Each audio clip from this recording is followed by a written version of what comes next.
Olá, sejam bem-vindos e bem-vindas ao primeiro programa da semana e o primeiro programa do mês de agosto. Bom, Central do Brasil traz informação sobre a condição dos jornalistas de Belo Horizonte, que constantemente estão recebendo salários atrasados e corte nos direitos trabalhistas. Racismo estrutural. Estudo desenvolvido pela Universidade Estadual de Feira de Santana, na Bahia, aponta que negros e pardos são vítimas de acidentes e óbitos de trabalho de forma precoce em relação a trabalhadores brancos. Entrevista Central convida Milton Rezende, secretário de Relações dos Movimentos Populares da CUT, que convoca a população para a mobilização em defesa à democracia e às urnas eletrônicas.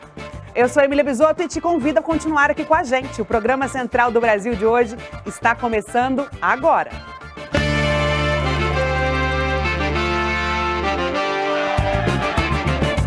Central do Brasil. Trabalhadores e trabalhadoras de jornais tradicionais da cidade de Belo Horizonte, em Minas Gerais, estão há algum tempo com dificuldades para receber salários e manter a garantia de direitos básicos dos jornalistas. A situação se desenrola desde o ano de 2014, segundo a presidenta do Sindicato dos Jornalistas Profissionais de Minas Gerais, Alessandra Mello. A condição atual no Estado é um recorte do cenário nacional com relação à não valorização dos jornalistas no Brasil.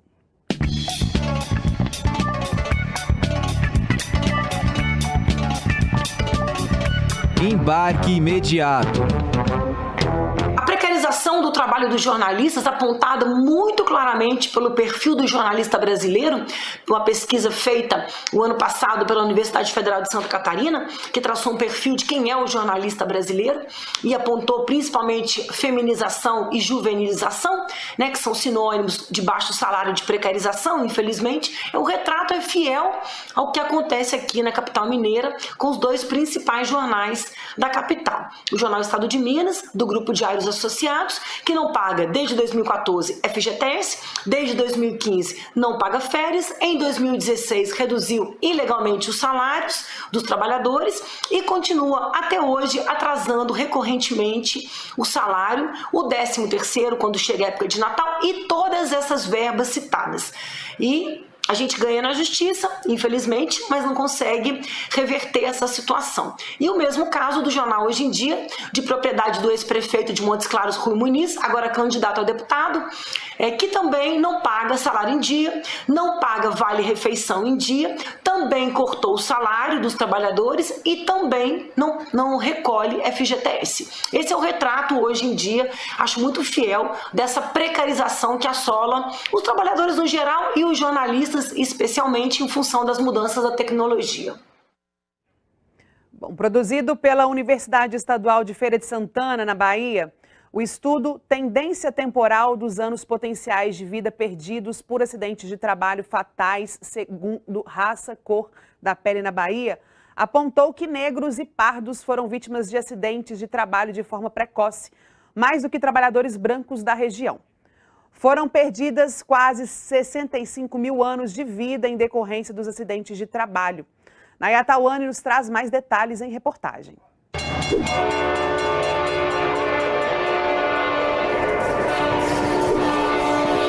Trilhos do Brasil.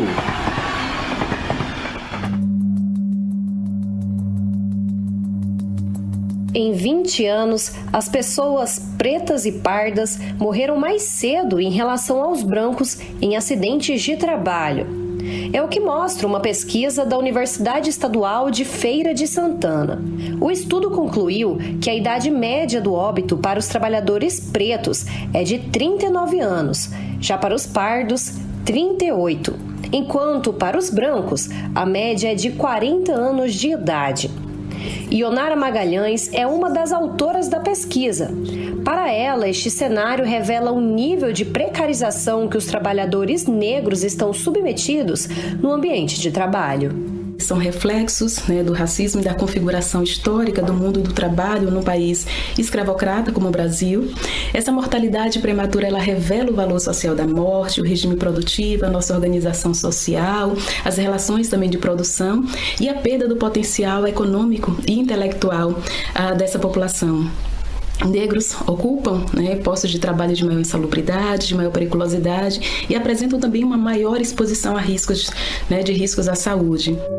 De acordo com dados do Ministério do Trabalho e Emprego, a população negra brasileira ocupa a maioria das vagas em serviços braçais ou que exigem pouco preparo, como vigilantes ou cortadores de cana-de-açúcar. Já a população branca assume mais cargos em profissões qualificadas na sociedade, como engenharia e medicina. Para o historiador Flávio Henrique, estes dados revelam um racismo ainda muito enraizado no país. Mais herança da escravidão impossível.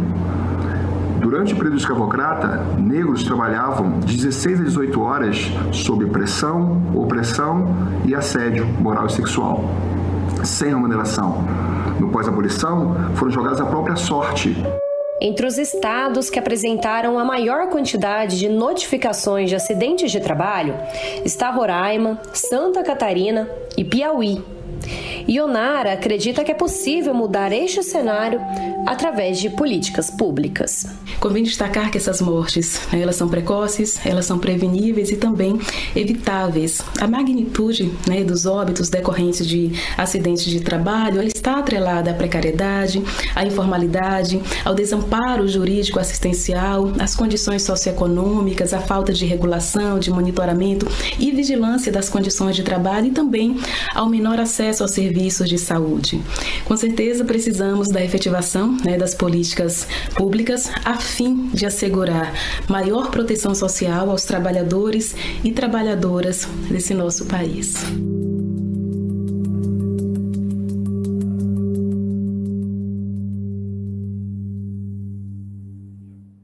O manifesto em defesa da democracia e da justiça foi assinado pelas centrais sindicais e entidades que defendem os direitos dos trabalhadores na última quinta-feira, dia 28 de julho. O manifesto, organizado pelas entidades e sociedade civil, redigido por ex-alunos da Faculdade de Direito da USP, defende a democracia e o sistema eleitoral brasileiro, que vem sendo constantemente atacado pelo governo federal. Em paralelo, as centrais sindicais voltaram a impulsionar mobilizações para atos no dia 11 de agosto, retomando a campanha nacional Fora Bolsonaro. Milton Rezende, secretário de Relações dos Movimentos Populares da Central Única dos Trabalhadores, é o convidado da entrevista central desta segunda e nos traz mais informações sobre a retomada das manifestações em prol da democracia e das eleições 2022.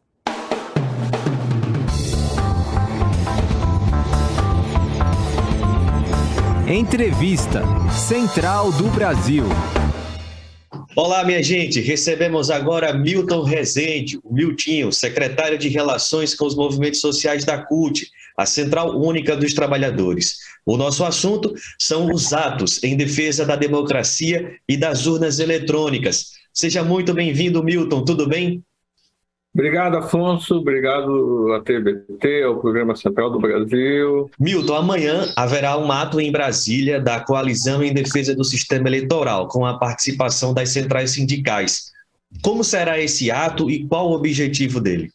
Então, Afonso, a ideia é mais do que as centrais sindicais, viu? A gente conseguiu, na última semana, ampliar um apoio, uma participação, inclusive, de diversos movimentos sociais.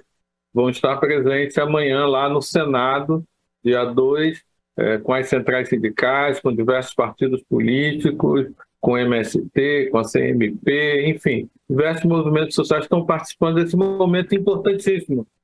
Foi uma articulação, uma conversa feita com o presidente do Senado, da necessidade de a gente reforçar, né, a democracia, o sistema eleitoral brasileiro. Então, a ideia do ato amanhã é isso, mostrar a força da sociedade civil organizada em defesa da democracia e do processo eleitoral. Além dessa mobilização, né, amanhã no Senado, também está agendada um grande ato, né, no dia 11 de agosto, também com o mesmo propósito, em que será também lançada uma carta. Como será esse ato do dia 11 e como é que está o preparativo dele? No dia 11, nós vamos ter duas ações políticas muito importantes. Uma lá na Escola de Direito da USP, que é aquele documento que está todo mundo assinando, que tem mais de 500 mil assinaturas. Vai ser um evento de leitura daquele documento, daquela carta, né? E ali conta com empresários, movimento sindical, movimento social, todos nós vamos estar lá nesse dia 11. E também vai ter uma manifestação organizada pela campanha Fora Bolsonaro, né? E que a gente está também chamando não só as entidades que participam da campanha, mas quem estiver na linha da defesa da democracia, contra a violência, contra a miséria, certo? Em defesa do processo eleitoral nesse país. O dia 11 é um dia importante para o movimento social, que é o Dia Nacional dos Estudantes. A UNE, inclusive, estava organizando algumas ações políticas nessa data. Nós conversamos com a UNE, fizemos uma reunião de todos os movimentos sociais com a UNE e resolvemos transformar o dia 11 no grande dia de defesa da democracia, contra a violência, a miséria, o desemprego. Então, no dia 11, nós vamos fazer muito barulho, muitas manifestações. Mas, Afonso, o eixo central é a defesa da democracia nesse país. Nós lutamos muitos anos pela defesa pela democracia e não podemos deixar de uma hora para outra ser atacada, destruída, do jeito que estão querendo fazer. De que forma, né, ao colocar em xeque as urnas eletrônicas e o próprio sistema eleitoral brasileiro, o presidente Jair Bolsonaro também mexe com os trabalhadores, né? Quais são os riscos desses ataques para a classe trabalhadora? Primeiro, acho que a gente tem que ter claro qual é a estratégia dele. É uma estratégia de criar o pânico, o medo, a insegurança nesse país. Eu fico admirado que a convocação que está sendo feita para o 7 de setembro, ao invés de comemorar os 200 anos da independência do nosso país, dialogar o que significa esse período histórico, o que aconteceu nesse período histórico, nesses 200 anos, o presidente chama uma ação política com tanques, com exército, para mostrar força, né? Enfim, criar uma insegurança, criar um medo nas pessoas de que pode acontecer algo mais grave. É uma irresponsabilidade que está sendo feito e isso impacta na vida das pessoas. Você, eu, conhecemos pessoas que estão com medo de botar uma camiseta de seu candidato, de colocar um adesivo no carro, de comentar sobre qualquer tema político no local de trabalho, porque as pessoas não sabem qual vai ser a reação. Milton, mais de 500 mil pessoas já assinaram uma carta em defesa do Estado de Direito, né? O documento acabou reunindo diferentes espectros da sociedade. O que essa diversidade na adesão ao documento e também ao ato do dia 11 representa? Representa, Afonso, um basta. Está todo mundo dizendo, parou, basta, para com isso, não, a gente não aguenta mais. Os banqueiros, empresários, intelectuais, artistas, centrais sindicais, movimentos sociais. Olha ali as assinaturas do que está colocando, pessoas, trabalhadores normais, estão dizendo, não aguentamos mais, tem que dar um basta nisso. Porque o país não está andando, Afonso, o país não está crescendo. Milton, muito obrigado pela sua participação, pelas informações e até a próxima oportunidade. Obrigado, Afonso. Obrigado a todos aí da Central do Brasil. Voltamos ao estúdio do Central do Brasil com você, Emília. É isso aí. Do desejo de 3 artistas nasceu o grupo As Caixeiras, Companhia de Bonecas, em 2007, lá em Brasília.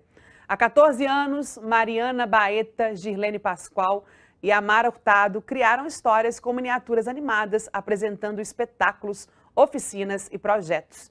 Investigar novas dramaturgias e formas cênicas no teatro animado de miniaturas tem sido a trajetória escolhida nesse período.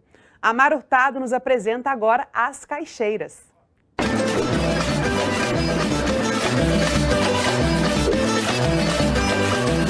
Parada Cultural.